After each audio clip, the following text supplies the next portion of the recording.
Bwana Yesu asifiwe. Bwana Yesu asifiwe. We, kwani umelala? Si tunaanzia? Oh, ni title. Umemalizia?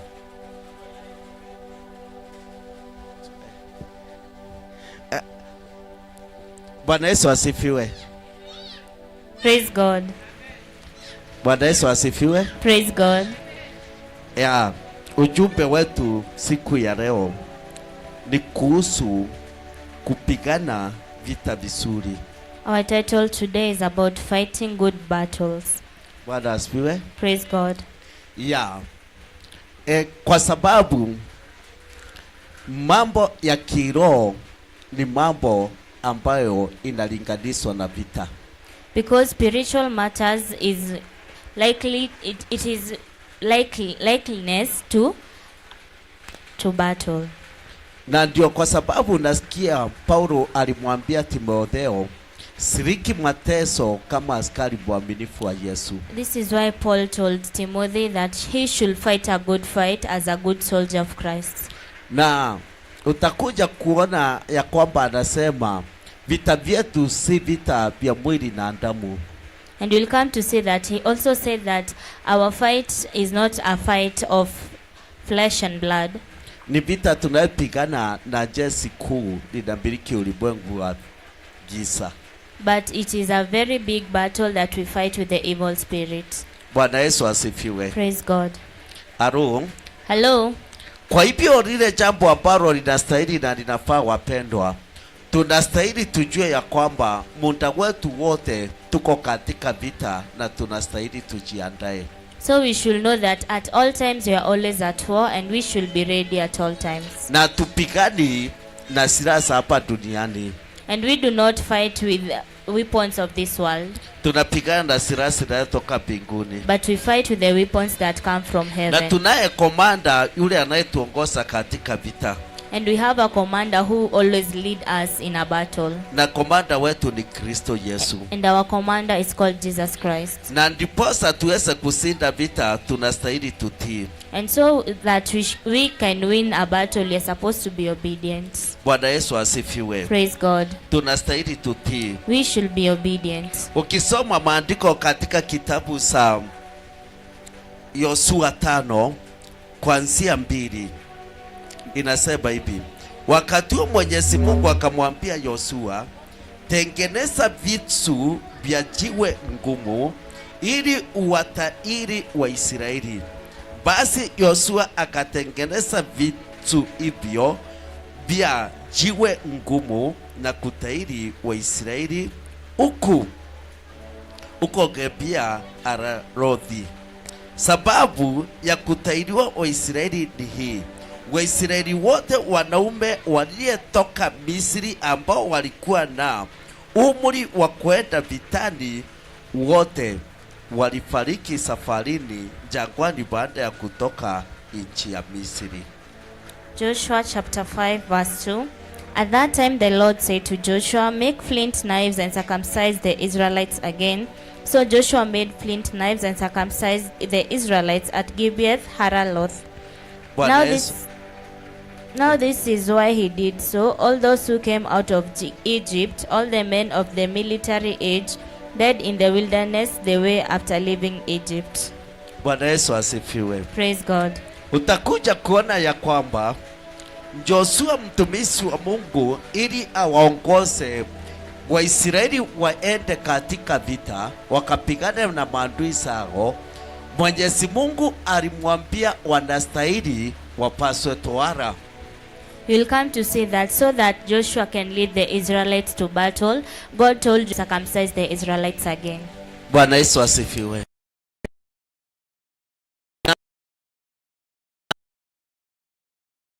Bwana alimwambia akatengeneza mawe na wote wakapaswa tohara, yani wakatairiwa. And at that time Joshua obeyed God's command and he made flint knives and he circumcised the Israelites again. Bwana Yesu asifiwe. Praise God. Na wakati ule walipaswa tohara, hapo ndipo sasa walikomaa na wakawa wanaweza enda katika vita. And when they were circumcised, it is where they became adults and they went to the battle. Bwana Yesu asifiwe. Praise God. Naye Paulo anatuambia ya kwamba sisi tumepaswa tohara na sio tohara inayofanywa na mwanadamu. And Paul is telling us that we have been circumcised, but it's not the circumcision that is done by man. Ni tohara inayofanywa na Kristo mwenyewe. It is the circumcision that is done by Christ himself. Na ni tohara ya roho. And it is the circumcision of your spirit. Ndio tunaambiwa kutahiri kimwili sio kitu. We are being told that circumcision of the body is nothing. Kutahiri kiroho ndiye kitu. But the circumcision of the spirit is something. Bwana Yesu asifiwe. Praise God. Kwa hivyo kukomaa kwetu tunastahili tutahiri kiroho.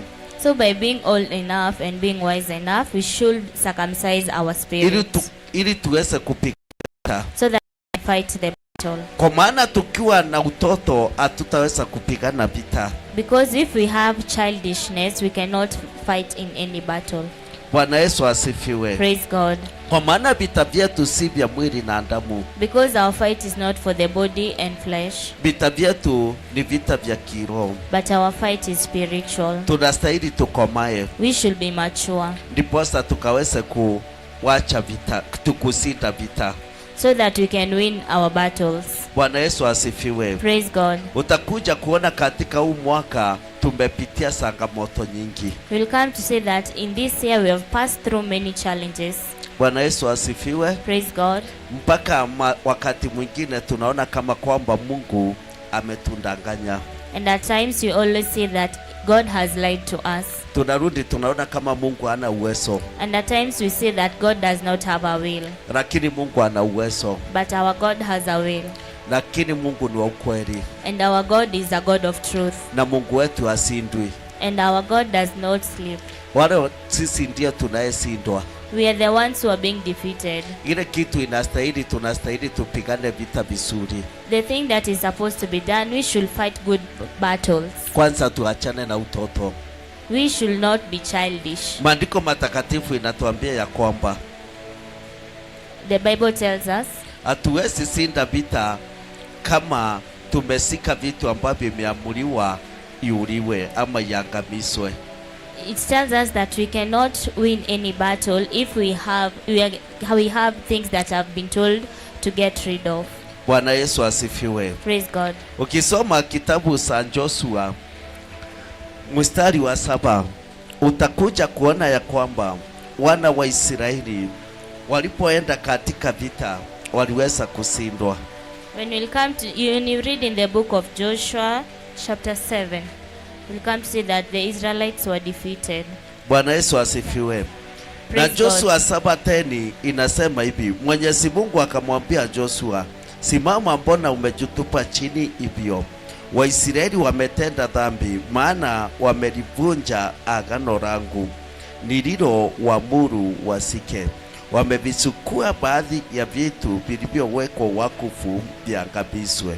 Wameviiba na kundanganya, wakaviweka pamoja na vitu vyao. Kwa hivyo Waisraeli hawawezi kuwakabili maadui wao. Wamewakimbia adui zao kwa sababu wamejifanya wenyewe kuwa kitu cha kuangamizwa. Joshua chapter 7 verse 10. The Lord said to Joshua, stand up, what are you doing down on your face? Israel has sinned. They have violated my covenant which I commanded them to keep.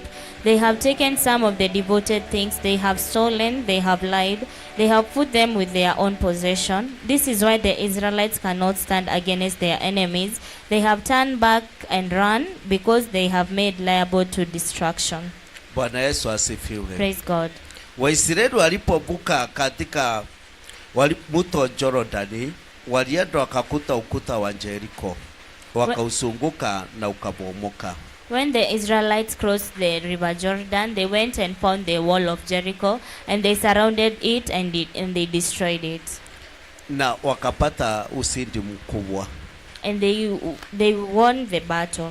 Kwa sababu walitii maagizo yale Bwana alikuwa amewaagiza. Because they obeyed the commandment that the Lord had given them. Lakini walipoenda katika mji wa Hai, ulikuwa mji mdogo sana. But when they went to another village, it was a very small village. Na wakaambia Joshua asipeleke askari wengi. And they told Joshua not to put a lot of soldiers. Lakini walipoenda mahali pale hawakutii amri za Bwana. But when they went there, they did not obey the Lord's commandments. Kwa sababu waliambiwa waangamize kila kitu. Because they were told to destroy everything. Na walipoenda baadhi yao waliona vitu ya dhahabu na vitu ya fedha, wakachukua wakaficha. And when they went there, some of them saw things of silver and gold, and they hid in their possessions. Na walipoenda katika vita, hata kama watu huko walikuwa wachache, waliweza kushinda Waisraeli.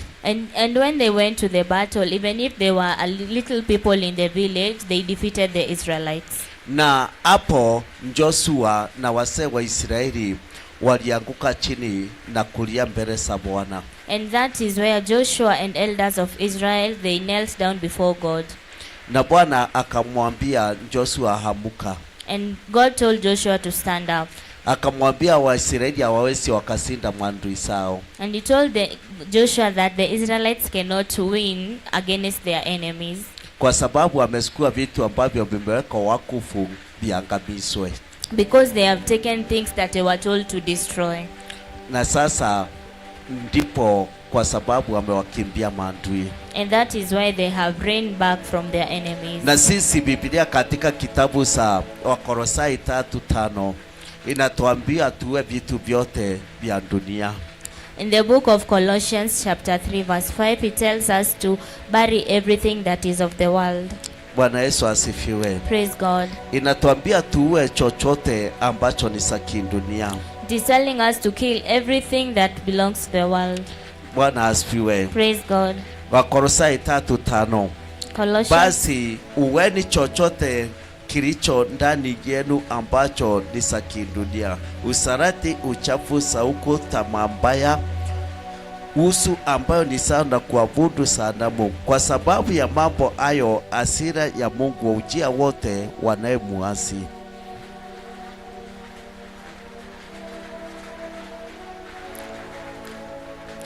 You must put to death then the earthly desire at work in you, such as sexual immorality and adultery. Endelea. Umepata? Endelea. Colossians chapter 3 verse 5. Put to death therefore whatever belongs to your earthly nature: sexual immorality, impurity, lust, evil desires, and greed, which is idolatry.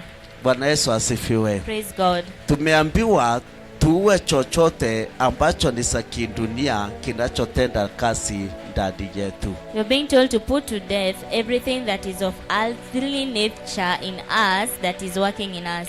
Na tukapewa mfano wa vitu kama hizo.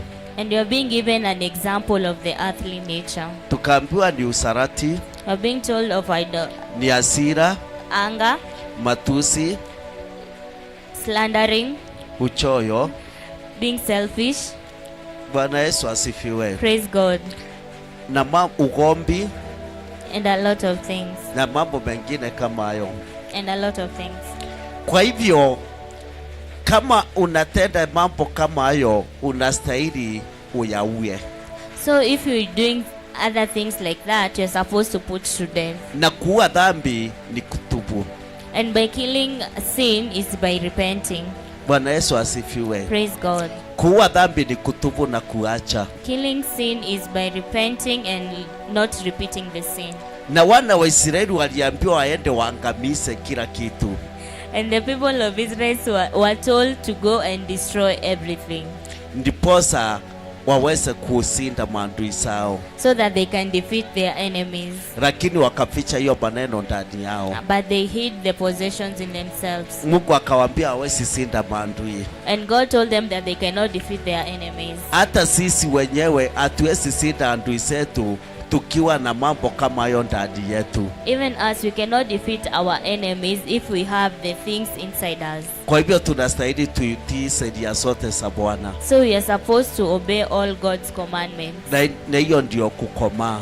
And that is being mature. Joshua aliambiwa atahili vijana wote wa Israeli, Joshua was told to circumcise the people of Israel again, ili waweze kuenda vita, so that they can go to the battle. Hata sisi tunastahili tukomae.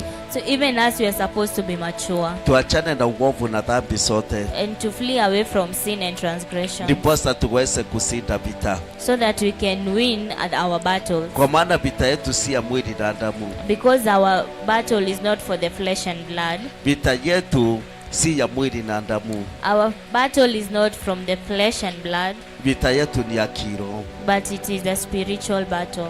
Bwana Yesu asifiwe. Praise God. Utakuja kuona ya kwamba kama vile nimewaambia, komanda wetu ni Kristo Yesu. You'll come to see that, as I have told you, that our commander is Jesus Christ. Na ndiye anayetuongoza katika vita. And is the one who always leads us in a battle. Na ndiposa tuweze kushinda vita, lazima tusikilize amri za komanda. So that we can win any battle, we are supposed to listen to the commander. Bwana Yesu asifiwe. Praise God. Maandiko matakatifu inatuelezea ama inatuambia ya kwamba kuna wakati Joshua aliweza kuona mtu akiwa mbele yake. The Bible tells us that there is a time that Joshua saw a person in front of him. Joshua 5:13, yani 5:10. Joshua 5 mstari wa 13. Inasema siku moja Joshua alipokuwa karibu na mji wa Yeriko, ghafula aliona mtu mmoja amesimama mbele yake na upanga umefutwa mkononi mwake. Joshua akamwendea akamuuliza, "Je, wewe ni wetu au wa maadui zetu?" Naye akajibu, "Wala wenu wala wa adui zenu, ila mimi komanda wa jeshi la Mwenyezi Mungu, na sasa nimewasili." Joshua chapter 5 verse 13. Now when Joshua was near Jericho, he looked up and saw a man standing in front of him with a drawn sword in his hand. Joshua went up to him and asked, "Are you for us or for our enemies?" "Neither," he replied, "but as commander of the army of the Lord, now I have come." Bwana Yesu asifiwe. Praise God. Kwa hivyo utakuja kuona huyu ndiye aliyekuja kuongoza Waisraeli, You'll come to see that this angel is the one who came to lead the Israelites, ambaye ni komanda wa mbingu, who is the commander of heaven. Aliambia Joshua yeye yuko upande wa maadui, ana upande wao, mbali yeye ni komanda wa Kristo. He told Joshua that is neither the commander of the Israelites or the commander of the enemies, but is the commander of Jesus Christ. Naye Kristo ndiye komanda wetu, And Jesus Christ is our commander, ama kiongozi wetu. or our leader. Tunapotia amri zake tunapata ushindi. When we obey his commandments, we have victory. Bwana Yesu asifiwe. Praise God. Na ametuelekeza vile tunastahili kushinda vita, And he has told us the instruction of how to win a battle. kwa sababu ukijangalia alituambia kushinda adui yako ni kumsamehe. He told us by defeating your enemy, you should forgive your enemy. Yaani kushinda adui yako ni kumpenda. By defeating your enemy, you should love them. Na Kristo alituambia penda adui yako. And Christ told us to love our enemies. Kwa hivyo kama umekomaa, ule anayekusukia wewe unastahili umpende. So if you are mature, the one who hates you, you should love him. Lakini kama hujatahiri vizuri kiroho, yani wewe hujakomaa kiroho, utamsukia hata wewe. But when you have not been circumcised in the spirit or mature enough, but you will also hate the person. Na ndio tunaambiwa tukomae. And this is where you're being told to mature. Adui yako mpende. Love your enemies. Hiyo ndio silaha ya kumshinda. This is the weapon of defeating him. Anayekulaani mubarikise. Whoever curses you, bless him. Bwana Yesu asifiwe. Praise God. Lazima tufuate sheria ndiposa tukaweze kushinda vita. We should follow instructions so that we can win in our battles. Si mtu akikulaani wewe nawe umulaani. It's not that when a person curses you, you always curse back. Ni akikulaani umbarikise. But bless those who curse you. Bwana Yesu asifiwe. Praise God. Kusinda laana unayelaaniwa ya bure ni kubarikisha ule anayekulaani. But by defeating the curse of those who are cursing you anyhowly, you should bless them. Anayekudhulumu ni kumwombea mambo mazuri. Pray for those who mistreat you. Bwana Yesu asifiwe. Praise God. Kusinda ule anayekudhulumu ni kumwombea mambo mazuri. You should pray for those who persecute you. Bwana Yesu asifiwe. Praise God. Kwa mfano wa kudhulumiwa ni kama mtu akupatie kazi, uifanye mwezi mzima hiyo kazi, alafu akatae kukulipa mshahara. An example of persecution is when you have been hired a whole month and you are not paid. Huyo mtu amekudhulumu. That person has persecuted you. Kwa sababu house rent inakungoja. Because house rent is waiting for you. Kwa sababu school fees inakungoja. Because you have school fees waiting for you. Na mahitaji mengine. And other things. Lakini utakuja kuona yeye amekataa kukulipa. But you'll come to say that he has refused to pay you. Kwa sababu ile yote. Because of many becauses. Huyo mtu amekudhulumu. And that person has persecuted you. Lakini Yesu anatuambia tumuombe. But Jesus is telling us to pray for that person. Bwana Yesu asifiwe. Praise God. Kuna wale watasema ni pasito, lakini ukiwa umekomaa kiroho, ukiwa umepaswa tohara kiroho, patakuwa rahisi na utaweza kwa sababu ya Kristo. There are other people who will say that the situation is heavy, but when you are mature enough, you will see that it is easy for you to pray for that person.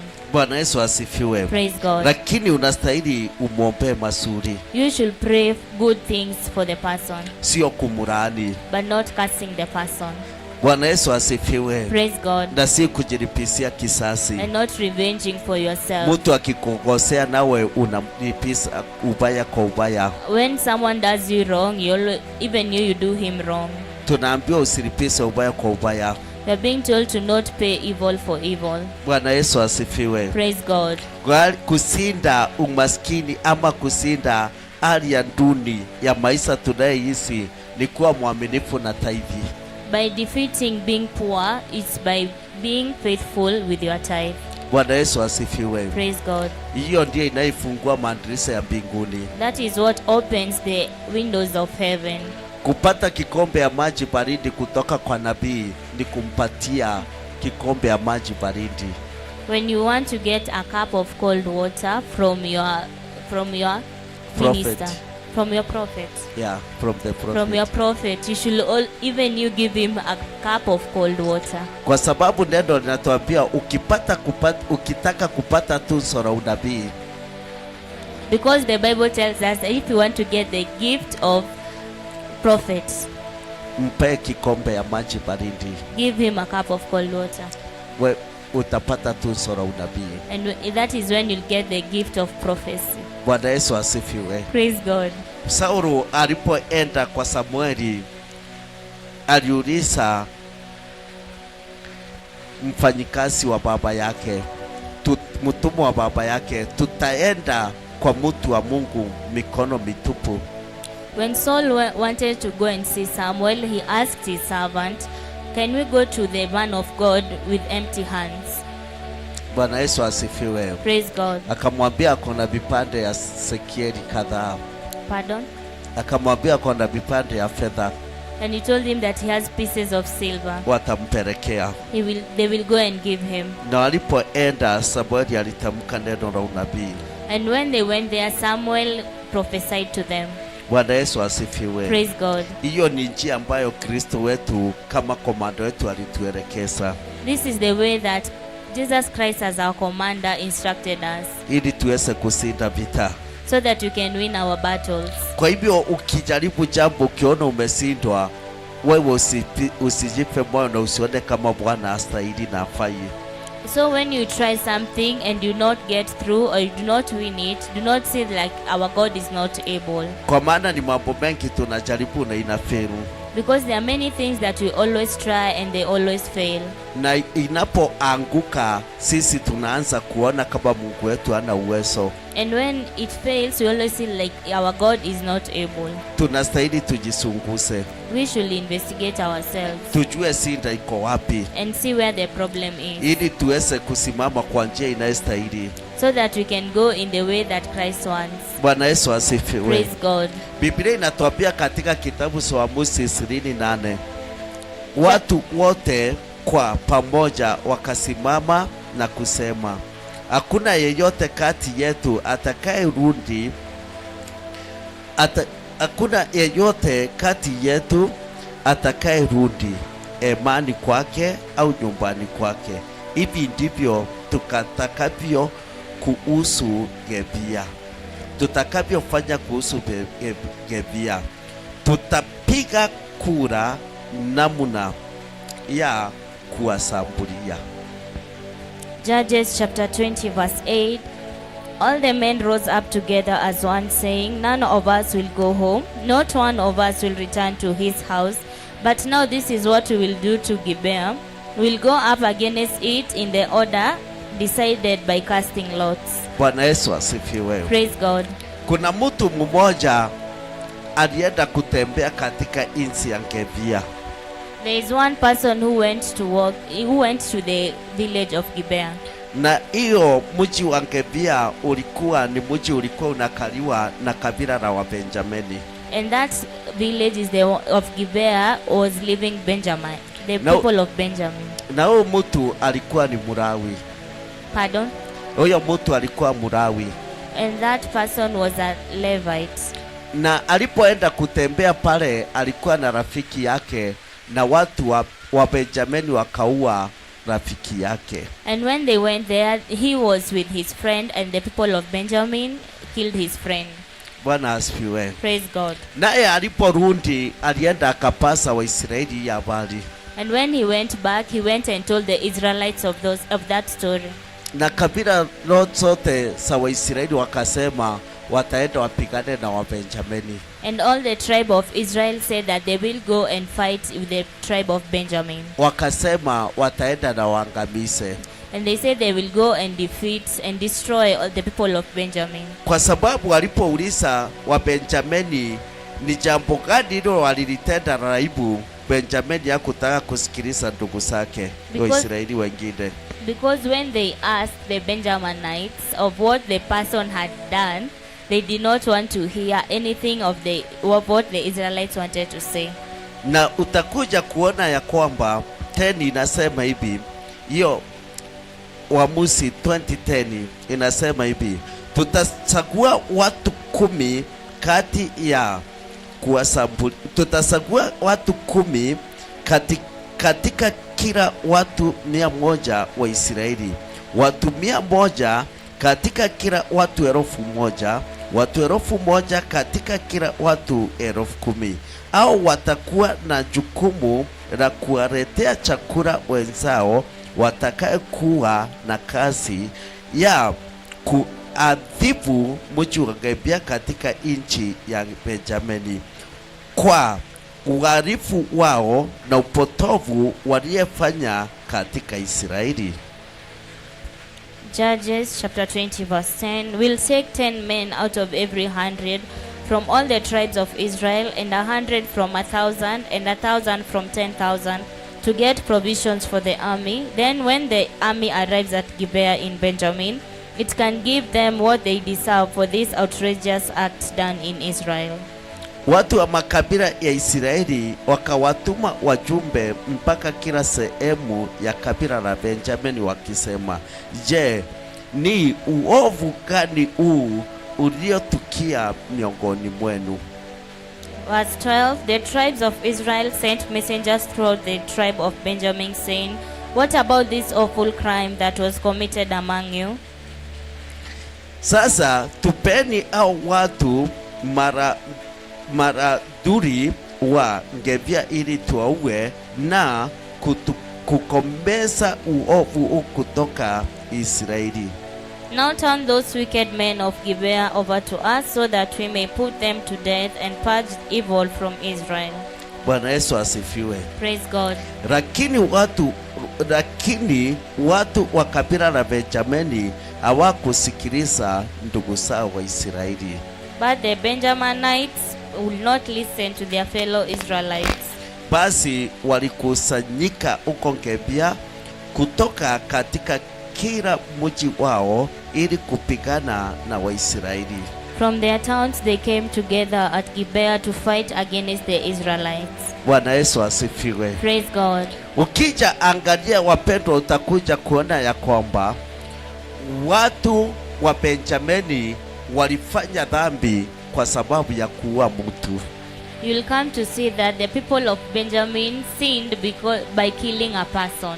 Na wakati ndugu zao wa Israeli waliwauliza ni uovu gani huu mumefanya, wakawaambia watoe au watu magaidi ambao wamefanya uovu waangamize. Watu wa Benjamini hawakukubali.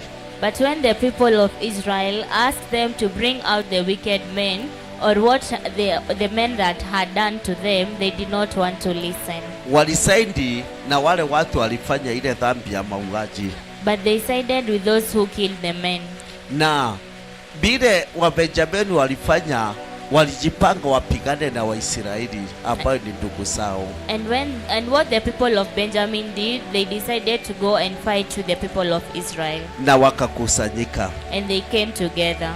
Bwana Yesu asifiwe. Praise God. 14 inasema hivi, basi walikusanyika huko Gibea kutoka katika kila mji wao ili kupigana na Waisraeli. Watu wa kabila la Benjamini walikusanyika kutoka miji yao, jeshi la watu 26,000 wenye kutumia silaha. Nao wakazi wa mji wa Gibea wakakusanyika watu 700 waliochaguliwa. Kati ya watu wao walichaguliwa kulikuwa na watu 700 waliotumia mkono wa kushoto. Kila mmoja aliweza kurusa jiwe kwa kombeo na kulenga unywele bila kukosea. Waisraeli lisa ya wa kabila la Benjamini walikusanyika watu 400,000, yani watu 400,000 waweza kutumia silaha. Wote walikuwa ondari wa vita. Verse 14, Judges chapter 20 verse 14. From their towns they came together at Gibeah to fight against the Israelites. At once Benjaminites mobilized 26,000 swordsmen from their towns, in addition to 700 able young men from those living in Gibeah.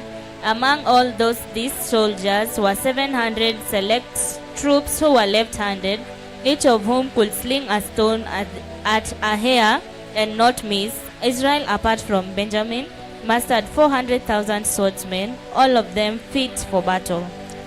Waisraeli wakaenda Bethieli kutaka Sauli kwa Mungu, wapate kujua kabila ambalo litakwea kwanza kupigana na watu wa kabila la Benjamini. Mwenyezi Mungu alitaja kabila la Yuda liende kwanza. Verse 18, the Israelites went up to Bethel and inquired of God. They said, who of us is to go up first to fight against the Benjaminites? The Lord replied, Judah shall go first.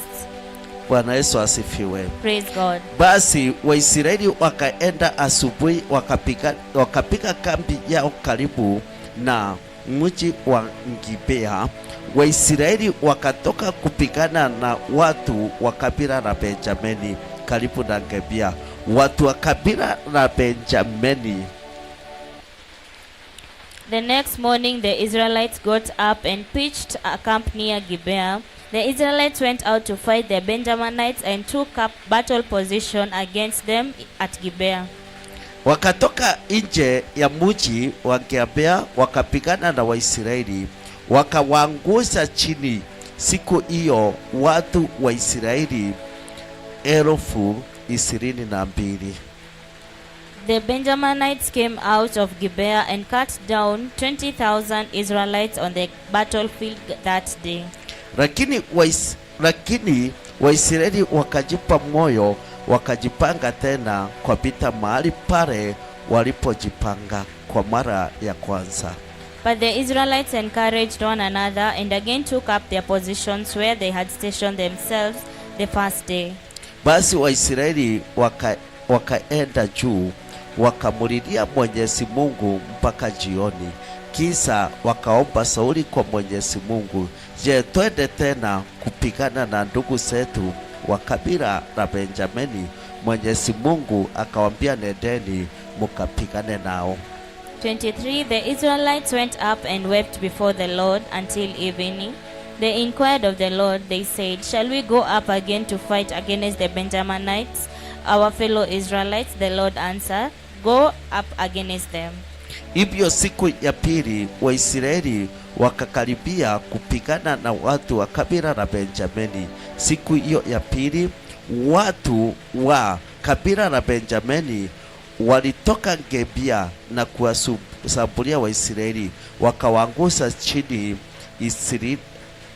Waisraeli 18,000. Then the Israelites drew near Benjamin the second day. This time when the Benjaminites came out from Gibeah to oppose them, they cut down another 18,000 Israelites, all of them armed with swords. Watu wote wa jeshi la Waisraeli wakaenda Bethieli. Then all the Israelites, the whole army, went up to Bethel. Walikaa huko mbele ya Mwenyezi Mungu, wakaomba na kufunga mpaka jioni. They sat weeping before the Lord. They fasted that day until evening. Wakamtolea Mwenyezi Mungu sadaka za kuteketeza na sadaka za amani, and presented burnt offerings and fellowship offerings to the Lord. Waisraeli wakamwomba Mwenyezi Mungu awape Sauli. And the Israelites inquired of the Lord. Wakati huo sanduku la agano la Mwenyezi Mungu lilikuwa huko Bethieli. In those days the ark of the covenant was there. Fidiasi mwana wa Eresari mwana wa Haroni alikuwa na wajibu wa kuhudumu mbele yake, with Phinehas son of Eleazar the son of Aaron ministering before it. Waisraeli wakamuuliza Mwenyezi Mungu, je, twende tukapigane na ndugu zetu watu wa kabila la Benjamini? They asked, shall we go up and fight against